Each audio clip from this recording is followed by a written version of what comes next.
Shalom jemaat Tuhan yang dikasihi Tuhan. Senang bertemu dengan saudara pagi ini dalam tuntunan firman Tuhan pagi ini. Pagi ini firman Tuhan terambil dari Kisah Para Rasul 13 ayat 32.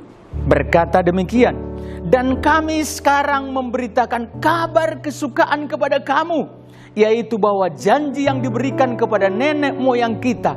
Nah, Bapak Ibu Saudara kekasih dalam nama Tuhan Yesus, sejak Adam dan Hawa jatuh ke dalam dosa, maka semua manusia jatuh dan terbelenggu di dalam dosa.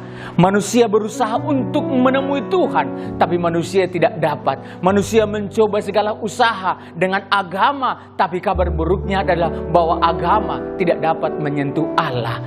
Maka olehnya Bapak Ibu Saudara kekasih dalam nama Tuhan Yesus, Allah sendiri yang datang dari surga untuk menemui manusia, untuk menyelamatkan manusia.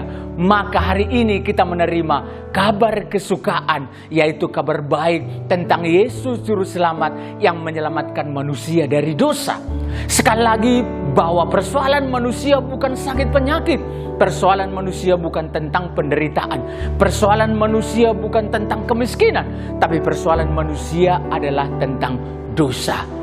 Dosa memisahkan manusia dari Allah. Dosa membuat Tuhan tidak dapat berbuat apa-apa. Dalam Yesaya 59 ayat 1, 2, dan 3 berkata, "Bukan kurang panjang tangan Tuhan untuk segera menolong kita, bukan kurang tajam telinganya untuk segera mendengar seruan kita.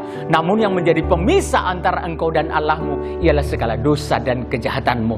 Itu sebabnya Bapak Ibu Saudara, urusan yang sangat terpenting hari-hari ini adalah di momen-momen Natal ini, kabar kesukaan kelahiran Yesus Kristus 2000 tahun yang lalu membawa kita kepada kemenangan yang disebut kelepasan dari dosa.